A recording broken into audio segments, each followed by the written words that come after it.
All right, let's talk about how to create high converting, engaging image ads for your Facebook ads in Canva. Now, I am using the pro version of Canva because we are going to be using some of the pro tools. You certainly could use the free version, but what we're going to do here is recreate this ad right here because it's been doing well. So remember, when it comes to an image ad, the goal is just to stop the scroll. So when someone's scrolling, you want it to be unique and stand out against everything else that they're going to be seeing. You also want it to clearly and quickly convey what they're going to get or learn from whatever the objective of your ad is.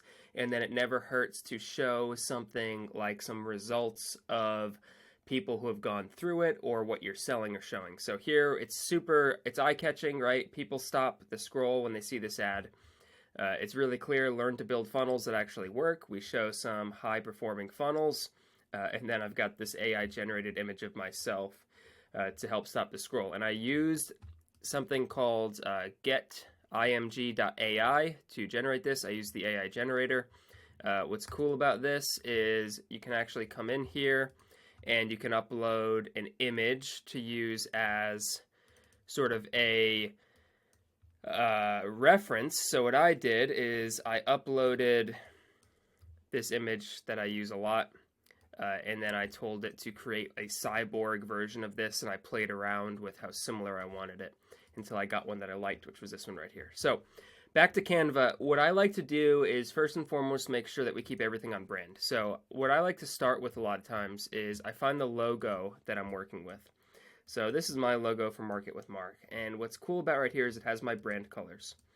So you'll see here we have the main background as the blue in my logo, but I also put this red border around it. So the way I did that was just by clicking on the background here and making the background this bright red.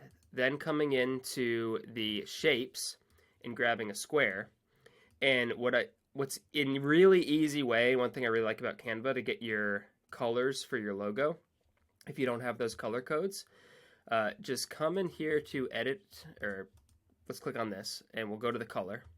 And you can see right here we have photo colors. So this is going to give you those two colors right here. So I could click on this and make sure it's the same color as my logo.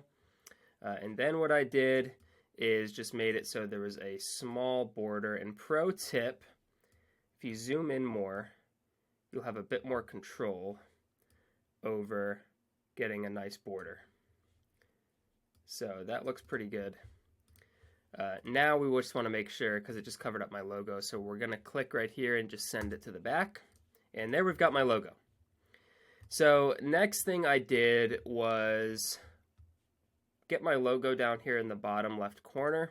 Right here we can see the market is washed out, so I just went and grabbed, let's see, did I have rounded edges? No. So I just grabbed this same shape, this square, went and made it white, and then just put it right down here in the bottom corner. And same thing, if we zoom in more, we have a little bit more control over exactly where it goes. And then we're going to click on it, go to position, send it to behind my logo, and now my logo stands out. Nice. So the next step was grabbing this AI image of myself.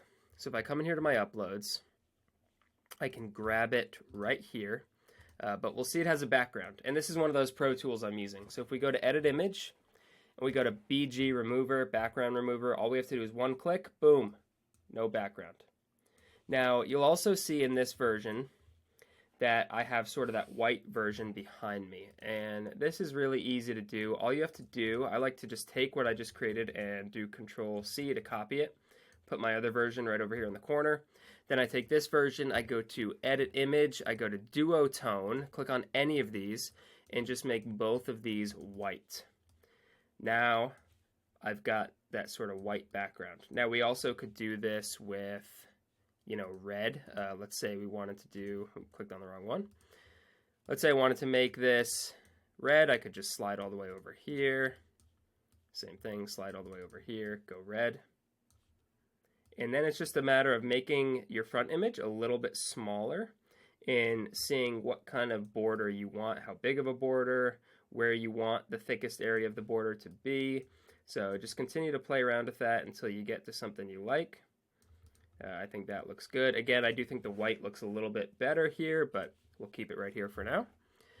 Next thing I did was put this image behind. So if I go to my uploads, it's somewhere in here, but for the sake of time, I'm just going to copy it from this design. So this is just a screenshot that I took of some of my results. I actually took a screenshot of a bunch of different funnel results, put them in this same template, just stacked them on top of each other, and then downloaded it and re-uploaded it to use as its own image.